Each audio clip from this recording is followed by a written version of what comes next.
দীঘলী পুখুৰীৰ পাৰত এইবাৰ জিএমচিয়ে চলাইছে উচ্ছেদ। কোনোৱে কৈছে ভালেই হৈছে, দীঘলীৰ পাৰ পৰিষ্কাৰ হৈছে। কোনোৱে কৈছে আমি কি কৰি খাম। উচ্ছেদ কৈছে, মই খুব ভাল পাইছোঁ। আজি যে মোক উঠাই দিলে, মই কি কৰি খাম কালিৰ পৰা। গছ কটাক লৈ দীঘলী পুখুৰীৰ পাৰত ৰাইজৰ প্ৰতিবাদৰ পিছতে এইবাৰ আকৌ চৰ্চালৈ আহিছে দীঘলী পুখুৰীৰ পাৰ। এইবাৰ দীঘলীৰ পাৰৰ খাও গলিত ব্যৱসায়ীৰ বিৰুদ্ধে পৰিৱেশ বিনষ্ট কৰাৰ অভিযোগ। নিশা দীঘলী পুখুৰীৰ পাৰত জিএমচিয়ে খাও গলিত চলালে উচ্ছেদ। ওলাই আহিল ব্যৱসায়ীসকল।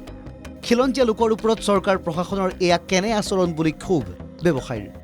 গোটেই ফেঞ্চি বজাৰখন গোটেই অসমবাসী ৰাইজে গোটেই দেখিছে, গোটেই ফেঞ্চি বজাৰখনত কোনে আচলতে দোকান দি আছে। আমি কিন্তু জাতি বা আমি চেণ্টিমেণ্টত কথা কোৱা নাই, কিন্তু সেই খিলঞ্জীয়া মানুহখিনি কিয় চৰকাৰে নেদেখিলে? যিখন চৰকাৰে বাৰে বাৰে কয় আমি খিলঞ্জীয়াৰ কথা ভাবোঁ, যিখন চৰকাৰে বাৰে বাৰে কয় আহিবলগীয়া প্ৰজন্মক আমি মানে উৎসাহ যোগাওঁ। চবতকৈ দুৰ্ভাগ্যজনক কথাটো হ'ল যে যিখন গুৱাহাটীত নামটো মই মেনশ্যন নকৰোঁ, যিজন বনিয়াই নিজৰ অসমীয়া মাতৃভাষাটো শ্ৰদ্ধাই নকৰে, যাৰ মুখত অসমীয়া নুফুটে, সেই মানুহজনক আমাৰ গোটেই গুৱাহাটীখনৰ দায়িত্বটো দিয়া হ'ল। সেই মানুহজনে কেতিয়াও অসমীয়াৰ চেতনা, অসমীয়াৰ স্বাভিমান, অসমীয়াৰ কষ্ট তেওঁলোকে বুজি নাপায়। তেওঁলোকে এটাই জানে, এটা গেৰুৱা বসন পিন্ধিব জানে। দুমাহ পূৰ্বে হেনো জিএমচিয়ে প্ৰেৰণ কৰিছিল জাননী। ৰাইজৰ অভিযোগৰ ভিত্তিত উচ্ছেদ চলোৱা বুলি মন্তব্য জিএমচিৰ বিষয়াৰ। আমি জাননী দিছোঁ, দুমাহ আগতে জাননী দিছোঁ, আৰু ইয়াৰ অলৰেডি আমি 4 দিন আগত তেখেতসকলক কৈছোঁ। আৰু এইটো এটা মেছেজ এটা আহিছে আৰু আমাৰ কালেক্টৰ ছাৰৰ পৰা, যিখিনি খালী কৰিব লাগে। কালেক্টৰ ছাৰে ক'ৰ পৰা মেছেজ পাইছে মোৰ এইটো ক'ব লগা দৰকাৰ নাই, কিন্তু ইয়াত যিটো পৰিৱেশ বিনষ্ট হোৱা বুলি এটা হেৰি ওলাইছে, আৰু এইটো ৱাকিং জোন হয়। ইয়াতে 1 ছাইড দোকান আছিল, 2 ছাইড দোকান হৈ গ'ল। তেওঁলোকে পৰিৱেশটো বিনষ্ট হোৱা বুলি অলপ ইয়াত মেছেজ এটা আহিছে, সেইটো কাৰণে ইয়াতে। স্থানীয় একাংশ লোকেও নিশাৰ ভাগত উপস্থিত হ'ল উচ্ছেদস্থলীত। ক'লে আমি ভালেই পাইছোঁ। পুৱাৰ ভাগতো প্ৰাতঃ ভ্ৰমণত অহা লোকৰ অনুৰূপ মন্তব্য। উচ্ছেদ কৈছে, মই খুব ভাল পাইছোঁ।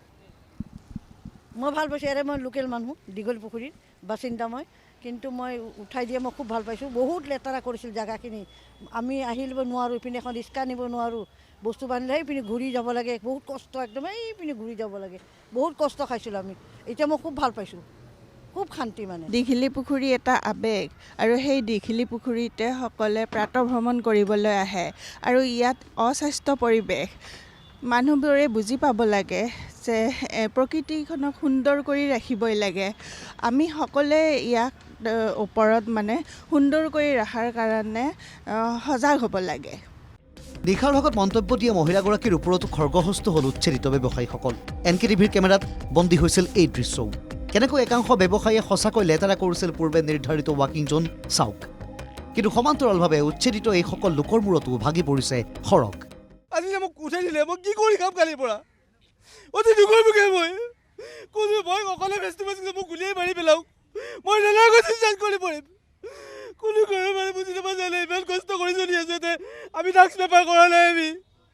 আমি মোৰ কোনে জানিব মোৰ কি কণ্ডিশ্যন চলি আছোঁ? মোৰ কোনো নাজানে। মোৰে বহুত প্ৰব্লেম আছে, কিন্তু আমি একো কোৱা নাই। কালি আমি কষ্ট কৰি চলি যাওঁ, কিমান জেগা দে। প্ৰশাসনৰ দায়িত্ব থাকে, সেই উচ্ছেদ কৰে। কিন্তু সমান্তৰালভাৱে উচ্ছেদিত যুৱ ব্যৱসায়ীসকলকো উপযুক্ত স্থানত সংস্থাপনৰ দায়িত্বও চৰকাৰৰে। কেমেৰাত ময়ূৰ আৰু ধনজিতৰ সহযোগত গুৱাহাটীৰ পৰা কৌশিক তালুকদাৰ আৰু কল্পজিৎ শইকীয়াৰ ৰিপৰ্ট, NKTV+।